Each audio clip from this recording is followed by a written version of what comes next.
die inleidende gedagtes voordat ek vir ons uit die woord van God saam lees, het ek ons tema vanoggend geformuleer deur te vra, wie is jy? Maar ons kan ook die klem verskuif en vra, wie is jy? En dan vra die Here vanoggend vir u en vir my, wie is ek? So vergeet vanoggend van jou vrou, vergeet van jou man, vergeet van jou kinders, wie is jy? U kon net sowel na die tyd na my toe kom en vir my sê, maar dominee, hierdie is die perfekte preek vir 'n intree preek vir 'n predikant. Maar geliefdes, hierdie is ook die perfekte preek vir ons wat geroep is in die ampt van die gelowige. En daarom wil ek vanoggend graag vir u vertel met opgewondenheid van hom wat ons vashou in sy vaderhande, in sy pottebakkershande. Ek sal graag saam met Paulus vanoggend wil uitroep, Jesus is die Christus, die gesalfde seun van God. Maar meer nog, hy is die gekruisigde, gekruisig vir my en vir jou, sodat ek en jy kan lewe. Onbeskryflike genade, nie waar nie? Daarom begin ons met die vraag, wie is jy? Wie dink ek, is ek dat die Here my roep om diens in sy gemeente hier op aarde te kom verrig? Wie is ek om te dink dat ek oor die nodige gawes oor baie jare heen op een of ander manier op die gewone pad ontwikkel het om in diens van God te staan as die bedienaar van die woord van die Here? Wie dink ek is ek om op die pad te wil loop wat groot is met die name Spurgeon, Lloyd Jones, Calvin geloop het om in die diens as predikant van die Here te wees? Maar geliefdes van ons Here Jesus Christus, wie is jy? 'n vraag wat dalk elkeen van ons vanoggend kan pootjie, want dalk dink ons anders oor die saak. Wie is jy om leiding te wil neem in die Bybelstudie? Wie is jy om in die samekoms van ons Here Jesus Christus hardop te wil bid?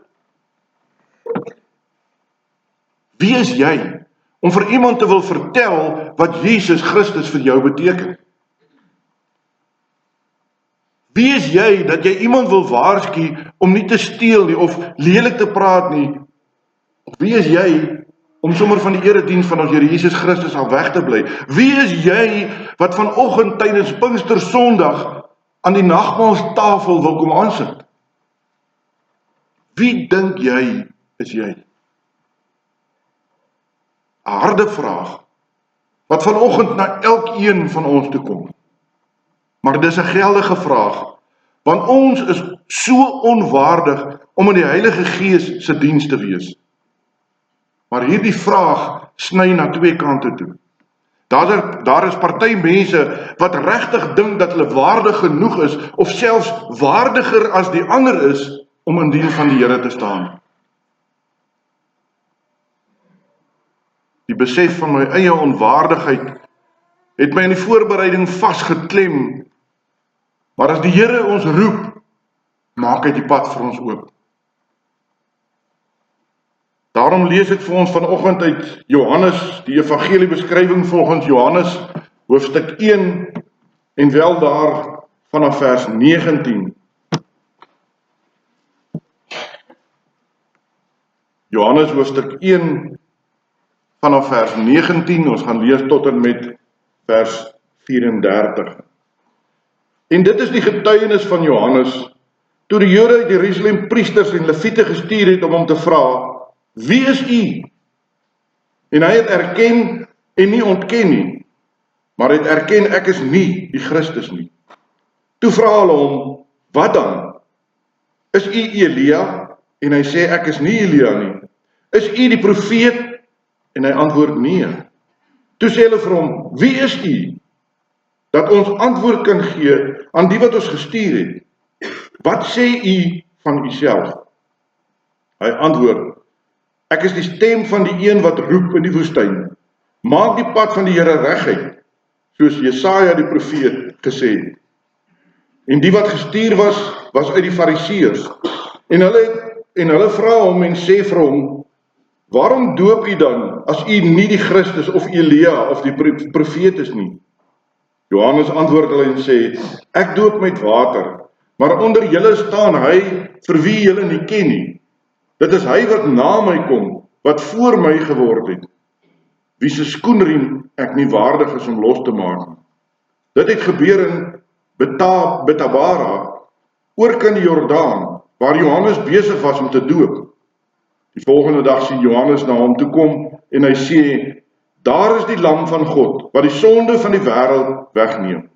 Dit is hy van wie ek gesê het, na my kom 'n man wat voor my geword het, want hy was eerder ek. En ek het hom nie geken nie, maar dat hy aan Israel openbaar sou word, daarom het ek gekom en met water gedoop. En Johannes het getuig en gesê, ek het die Gees soos 'n duif uit die hemel sien neerdal, en hy het op hom gebly. En ek het hom nie geken nie, maar hy wat my gestuur het om met water te doop, hy het aan my gesê, op wie jy die Gees sien neerdal en op hom bly, dit is hy wat met die Heilige Gees doop.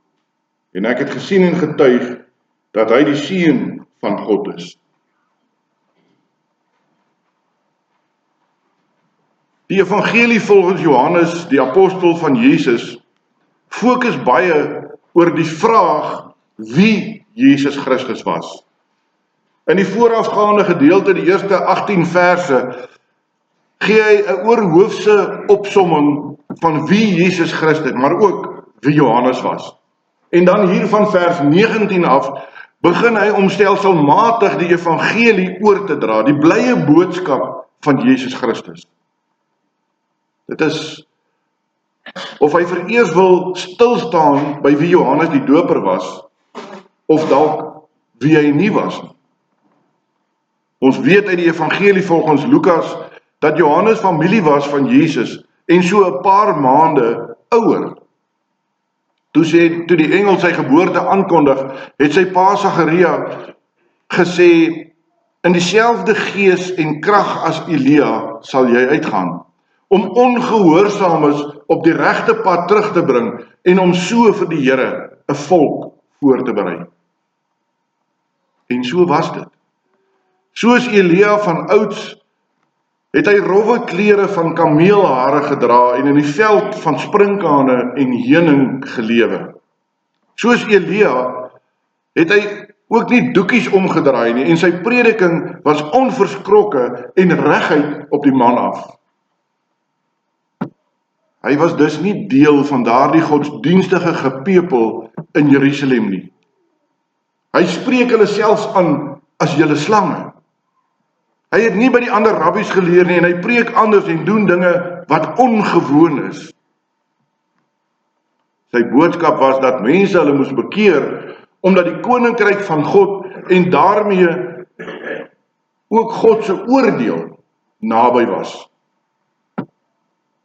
Hy het baie skerp daarop gewys dat dit niks sal help om deel te wees van Abraham se nageslag as hulle nie soos kinders van God lewe nie. En presies so is dit vandag nog steeds. As jy nie nederig, afhanklik en gehoorsaam in geloofsgemeenskap met Christus lewe nie, sal selfs vurige godsdienstige en kerklike ywer jou absoluut niks baat nie. Al wat pas is hartseer erkenning van sonde. Bekering om in Christus nuwe lewe te ontvang en dan daarna te gaan lewe soos kind van ons Here Jesus Christus in afhanklikheid en navolging van die Heilige Gees se leiding in ons lewens. En wanneer mense wel so tot bekering kom, dan het Johannes hulle gedoop. Doop was dus nie ongewoon nie, maar om Jode tot bekering te roep en dan te doop, was uitsonderlik in daardie tyd. Die Joodse raad in Jerusalem het van Johannes se bediening gehoor, en dit het hulle baie besorgd gemaak. Dit het hulle eintlik bekommer. Wie is hy, dat hy sulke dinge verkondig en doen? Die kerkregeders moet ons sorg dat die volk van God nie mislei word nie. Dat die eenheid van die geloof nie bedreig word nie en dat vreemde gebruike uitgehou moet word. Hulle is ongemaklik en hulle gesag en hulle autoriteit word bedreig. Daarom stuur hulle 'n afvaardiging om te gaan ondersoek instel. Aanvanklik lyk dit net na 'n geloofsondersoek wat ons lees hier in vers 19, dat die priesters en die leviete wat gestuur is om dit te gaan doen, moes oordeel. Maar later in vers 24 kry dit 'n duidelike kerklike politieke kleur, wanneer ons lees dat daar ook fariseërs by betrokke was. Die ondersoek verloop soos die ondervraging tydens hofsaak. Hulle eerste vraag is geen verrassing nie. Wie is jy? Maar Johannes se antwoord is onverwags. In plaas daarvan om te sê wie hy is, antwoord hy wie hy nie is nie. Johannes weet dat daar geen rede is waarom hulle in hom in persoonlik sou belangstel. Soos baie ander verlang hulle na die beloofde heerser uit die geslag van Dawid, wat God se volk dan nou finaal sou kom verlos van hierdie Romeinse juk. Hulle sou seker onthou het van die wyse manne uit die ooste so wat 30 jaar gelede, wat navraag gedoen het in Jerusalem, nadat hulle sy ster gesien het. Nou kom hierdie Johannes, en hy begin die gewoontes van die kerk verander. Is hy dalk die een wat sou kom? Daar is 'n ander en selfs meer waarskynlike rede waarom Johannes die vraag dan nou so vra of so antwoord. Hy weet dat niks oor hom as persoon gaan nie, maar dat alles oor Jesus Christus gaan. Dit is tog hy wat verkondig, bekeer julle, want die koninkryk van die hemele het naby gekom, in Matteus 3. Alles gaan oor Jesus Christus en hom as die verlosser. En daarom antwoord hy, ek is nie Christus nie. Maar wie is jy dan, wil hulle weet. Om die dinge te sê wat hy kwytraak, moet hy tog iemand besonders wees. 'n Ongeleerde man uit die veld kan tog nie met soveel gesag preek en boonop selfs die Jode doop wat tot bekering kom nie. Is hy dan Elisa? Is die volgende vraag wat hulle vra. En hulle vraag bevestig hulle verwagting en hulle soeke na die een met 'n hoofletter wat sou kom. In die laaste verse van die Ou Testament, daar in Maleagi 4 vers 5 en 6, het die Here deur sy profeet Maleagi beloof dat hy vir Elia sal stuur voor die dag van die Here se oordeel aanbreek. En veral omdat Elia nie gesterf het nie, maar lewend opgeneem is in die hemel, het hulle verwag dat dieselfde Elia in lewende lywe sal terugkom. En dan kom hulle met die vraag en hulle sê, as jy nie Christus is nie, is jy dan Elia? Nee, ek is nie Elia nie. En steeds sê Johannes nie wie hy self is nie, maar bloot dat hy nie daardie Elia is wat hulle dink nie.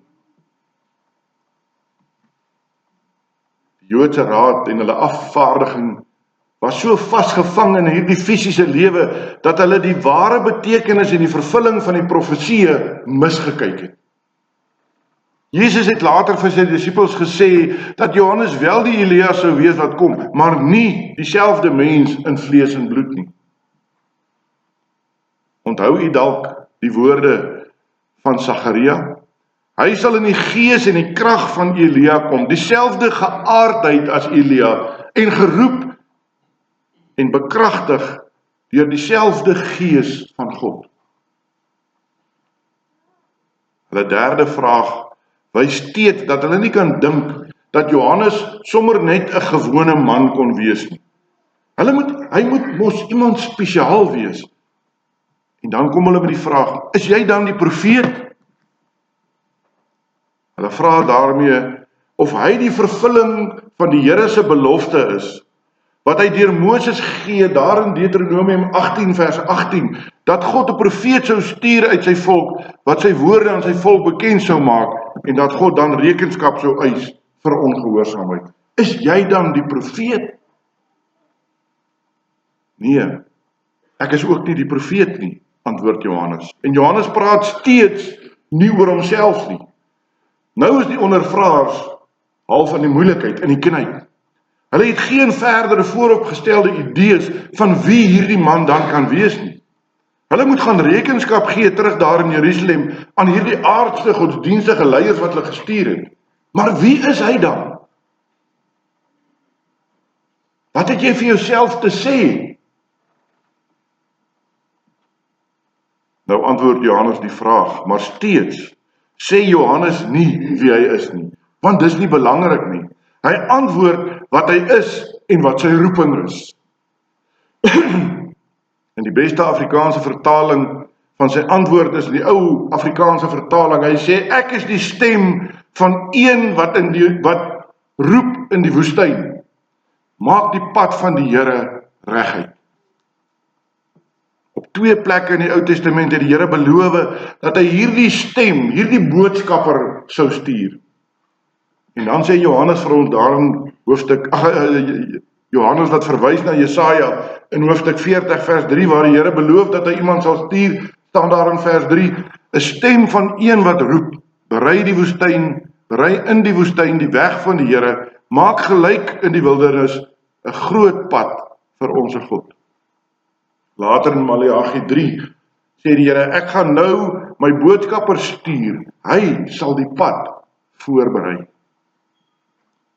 Verstaan u nou so klein ietsie vanoggend, my liewe broer en suster, hoekom Johannes nie oor homself praat nie? Wat is belangrik wanneer jy 'n lewensbelangrike boodskap ontvang? Is dit die stem wat dalk belangrik is? Of is dit die boodskap wat die verskil gaan maak? Of hierdie stem 'n baie mooi hoë sopraan is en of dit 'n diep basstem is, dit maak nie saak nie. Of die stem geleerd en gekwalifiseerd is of ongeleerd, dit weet jy nie eens nie. Dit maak geen verskil of die stem oud of jonk is nie. Jy hoor dit vir 'n oomblik en dan hoor jy dit ook nie meer nie, asof dit nooit daar was nie. Dit is die boodskap wat 'n verskil in jou en my lewe maak. Dit is die boodskap wat belangrik is. Dit is die inhoud wat gewig dra en belangrik bly, selfs lank nadat jy die stem nie meer hoor nie. Dis kom Johannes met al hierdie ontkenning en nooit erken wie hy is nie. En hy sê hiermee dat hy self onbelangrik is, maar dat hy deur God gestuur is. Die kontras tussen hom en sy ondervraers is baie opmerklik. Hulle is gestuur deur aardse godsdienstige leiers wat hulle self die alleenreg aanmatig as die beskermers van die waarheid. Maar die een wat net maar stem is van een wat geroep is deur God geroep en gestuur. En hy laat hom nie van stryd bring deur hulle en hulle aardse opdrag en hulle aardse mense geneigtheid nie. Dit gaan nie oor die stem nie. Dit gaan oor hom wat die stem gestuur het en oor die boodskap wat hierdie stem oordra. Jy het eintlik niks met die stem te maak nie, maar met die boodskap, of liewer met die heilige, almagtige, alomteenwoordige koning van die heelal, wat die boodskap stuur deur 'n swakkeling, wat 'n kromstok gebruik om 'n reguit hou te slaan.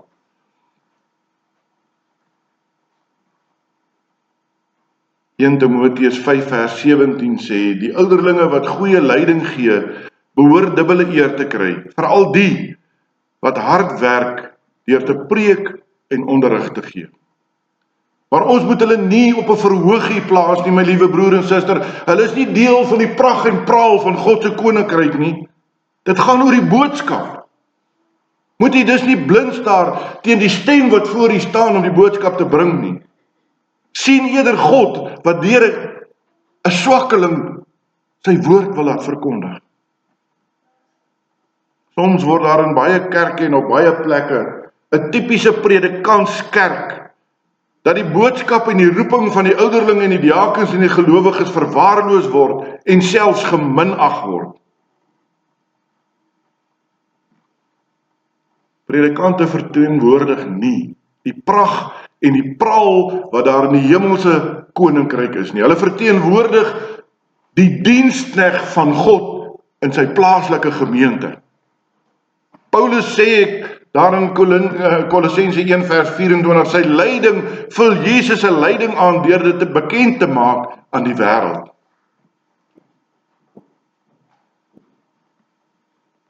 Predikante behoort hierdie knegt waarvan ons in Jesaja 53 lees te verteenwoordig, en daar staan, hy het nie skoonheid of pragt gehad dat ons na hom sou kyk nie, nie die voorkoms dat ons van hom sou hou nie. Hy was verag en deur mense verstoot, 'n man van lyding. Predikante se lewens, maar ook elke ouderling, ook elke diaken, ook elke gelowige wat in die ampt van die gelowige staan, se lewe moet ook dit verteenwoordig, sodat mense na ons sou kyk en ook hierdie diensknegt van God in sy koninkryk sal raak sien. U sien, al sou ek dit graag wou doen, dit wat besig is om te gebeur ook hier in ons gemeente, is nie aan my toe te skryf nie. Dit is nie aan die nuwe kerkraad se toe te skryf nie. Dis omdat ons in afhanklikheid God se woord probeer verkondig en uitdra. Moet daarom niemand op 'n platformpie sit nie. Almal is bloot mense, sondig, sukkelend, soos elkeen van ons, onwaardig, maar geroep met 'n taak en 'n opdrag. Wees daarom lief vir hulle. Hulle is mense, hulle probeer hulle bes en hulle maak soveel foute, ook hier. Maar onthou, dit gaan nie oor die stem nie. Dit gaan nie oor die persoon wat voor jou staan en na jou toe kom nie. Dit gaan oor die boodskap wat daardie stem bring. Maak die pad van die Here reguit.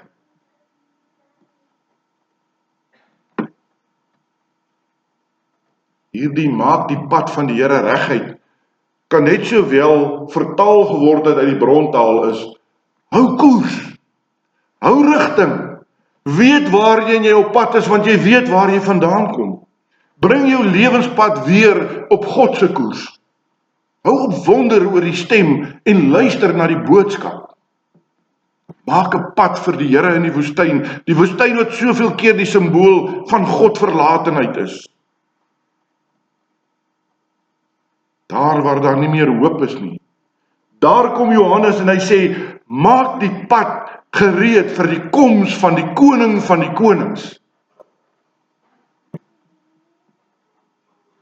Johannes se antwoord bevestig die afvaardiging se verwagting van Christus se nabyheid, wat deur Maleagi het God beloof dat die Here waarna hulle soek, skielik na die boodskapper sal kom. Maar daar is 'n groot tragedie. Hulle is so verstrengel in hulle vooraf opgestelde idees, hulle is so verstrengel in teologiese argumente, dat hulle die boodskap totaal mis. Hulle is so besig met die dinge van God, dat hulle nie by die God van die dinge uitkom nie. In plaas daarvan om verder te vra oor die Here se koms, begin hulle 'n teologiese debat. Hulle mis die punt van die Here wat op die hakke volg van hierdie gestuurde stem as die een wat geroep is. Johannes laat dit egter nie maar daar nie, want in sy antwoord verwys hy verder na iemand met 'n hoofletter tussen hulle. Iemand wie se skoene Johannes nie eens werd is om los te maak, soos 'n slaaf vir sy eienaar sou doen en die gebruik in daardie tyd was nie. Maar weer mis hulle die boodskap. As hulle van harte na die Messias gesoek het, sou hulle dan nie verder hieroor uitgevra het nie. Hulle is so begaan oor wie Johannes is en wat hom die gesag gee om hierdie tradisionele geloofsgebruike met sy prediking en sy doopry te gebruik, dat hulle die een miskyk waarvoor Johannes totale en absolute verwondering en eerbied het. Ons moet maar altyd oppas dat dieselfde nie met u en met my gebeur nie, dat ons so gefokus is op wat die volgende persoon in die gemeente doen en sê, dat ek die boodskap wat kom totaal mis. Ons kan so oordrewe fokus op wie mag wat en wie mag nie. Of ons kan so fokus op die gebruike en die gewoontes soos wat ons sing en wat ons nie sing nie, watter teks ons lees by verootmoediging, is dit kerkordelik en so kan ons maar aangaan. En baie keer mis ons die boodskap wat God dalk op 'n ander manier is wat ons tradisioneel gewoond is, vir ons stuur met voorskrifte van hoe ons moet lewe. Geliefdes, ons wil nagmaal gebruik vanoggend. Ons moet oppas dat ons nie so begaan is oor die stem wat die boodskap bring, dat ons nie die inhoud van die boodskap, dat ons Jesus Christus mis. Daar is vanoggend ook iemand in ons midde. Jesus Christus is self hier deur sy Heilige Gees, want hy sê waar daar 2 of 3 in my naam vergader, daar sal ek self teenwoordig wees. Hy is nie ver nie, hy is hier in ons midde, in die gemeente, en elke dag in my en in jou lewe. Mag die Here vanoggend ons oë opnuut oopmaak en ons harte ontvanklik maak vir hom wat regtig ken. Dat ons hom sal ken en sal beleef en dat ons hom sal navolg. Anders is ons, soos Paulus skryf daar in 2 Timoteus 3 vers 5, mense wat nog die uiterlike skyn van godsdiens het, maar die krag daarvan verloor het. Dit, my broer en suster, is my roeping as predikant, maar dit is ook elkeen van u se roeping as ouderling, as diaken, as dienskneg, as gelowige in die ampt van die gelowige. Pas op dat dit nie anders in jou lewe gebeur, dat jy die Here se openbaring aan jou mis, omdat jy nie daar was om te luister na die boodskap van God nie. Deur sy Gees is Jesus Christus in ons midde. Daarom kom die oproep opnuut vandag tot elkeen van ons. Maak jou pad reguit. Bring dit weer in lyn met die koers wat Jesus Christus vir ons gee. In Johannes 3, vers 35 en 36, getuig hy verder, hy sê, die Vader het die Seun lief en het alles in sy hand gegee. Wie in die Seun glo, het die ewige lewe. Wie egter aan die Seun ongehoorsaam is, sal die lewe nie sien nie, maar die straf van God sal op hom bly. En dit is die boodskap waarmee die Here vir my en ook elke ander woordverkondiger, maar ook vir jou as getuie in sy diens oproep. Hy gee vir ons die belofte. Hy gee vir ons sy opdrag. Hy sê in Handelinge 1 vers 8, julle sal krag ontvang as die Heilige Gees oor julle kom en julle sal my getuies wees tot aan die einde van die aarde.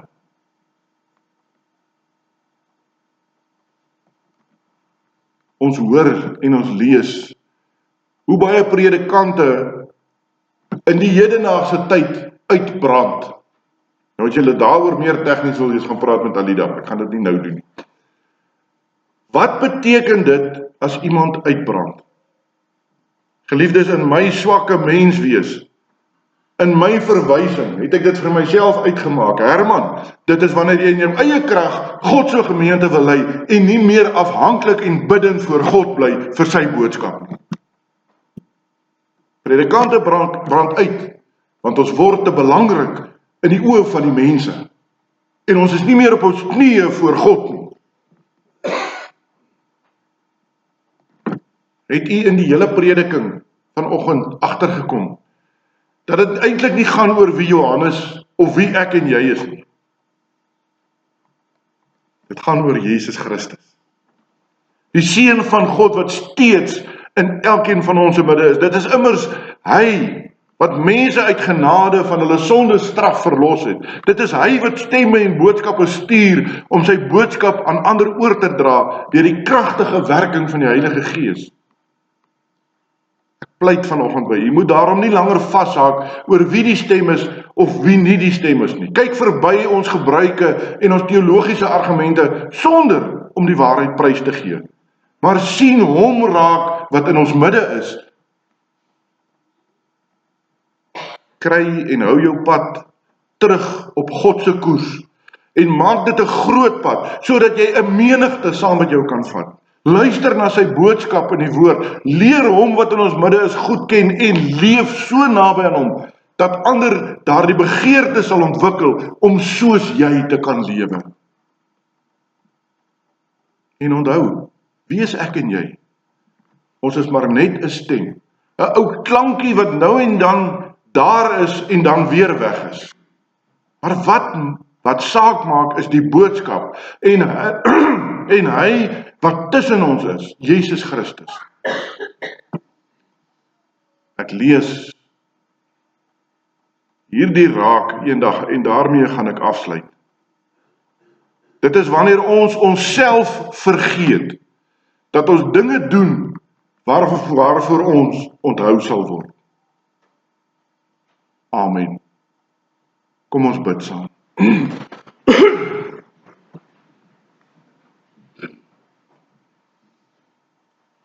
Troue en almagtige God, ons Vader, my Vader, wat in die hemel is.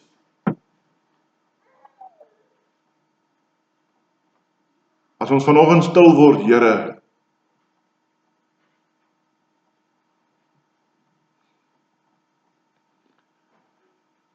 dan kan ek nie dink dat U elkeen van ons in so 'n besonderse posisie kom plaas het, om diensknegt van God te mag wees nie. Ja, nie net die predikant nie, maar ook die ouderling, ook die diaken, ook elke gelowige wat in die ampt van die gelowige staan. Here, ons skiet so ver tekort. Ons is swak en nietige mense, geneig tot die kwaad, sondaars in beginsel. Maar dankie dat U die wil het om elkeen van ons te gebruik, op 'n eie manier, U koninkryk in hierdie wêreld te verkondig. Here, gee dat ons nie net altyd die verkeerd en die kwaad in ons medegelowige sal soek, dat ons hom sal aanvaar, haar sal aanvaar as sondaar mens met 'n begeerte om vir U te kan werk. Laat ons daarom ten spyte van ons menslike verskille eerder hande vat en 'n geloofsmag vorm ook vir U hier in Potchefstroom. Gebruik ons, Here, op die tyd, op die plek waar U wil. Al is dit vir ons moeilik, al het ons altyd verskonings. Verander ons denke, verander ons harte. Ons pleit dit in Jesus Christus se naam. Amen.